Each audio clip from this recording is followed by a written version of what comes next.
بسم الله الرحمن الرحيم.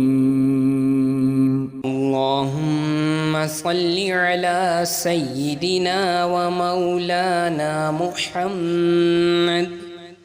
صاحب التاج والمعراج والبراق والعلم دافع البلاء والوباء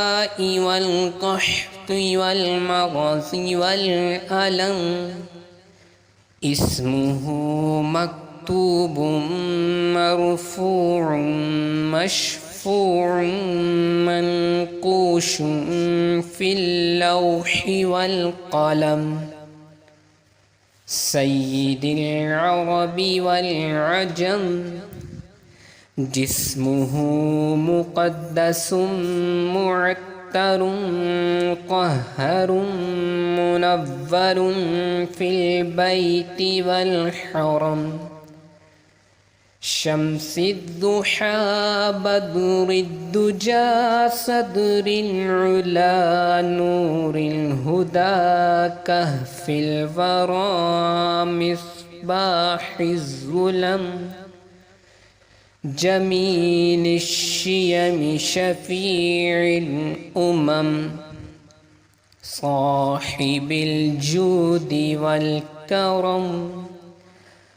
والله عاصمه وجبريل خادمه والبراق مركبه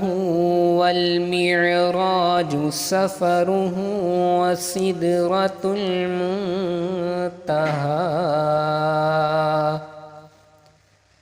وسدرة المنتهى مقامه وقاب قوسين مطلوبه والمطلوب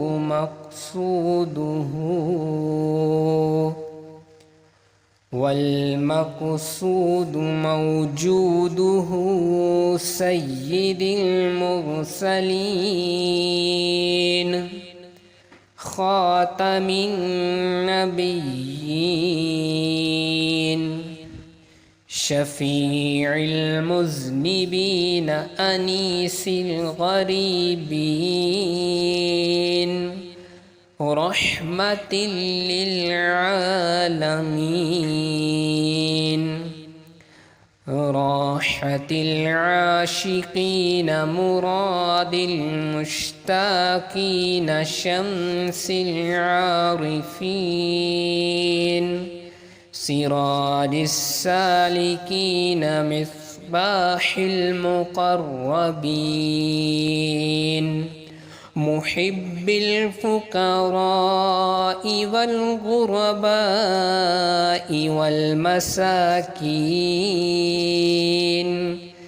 سيد الثقلين نبي الحرمين إمام القبلتين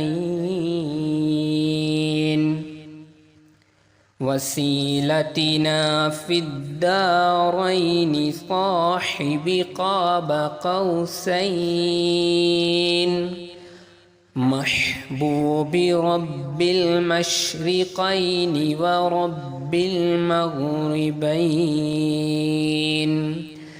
جد الحسن والحسين ومولانا ومولى الثقلين أبي القاسم محمد بن عبد الله نور من نور الله يا أيها المشتاقون بنور جماله صلوا عليه وآله وأصحابه وسلموا تسليما.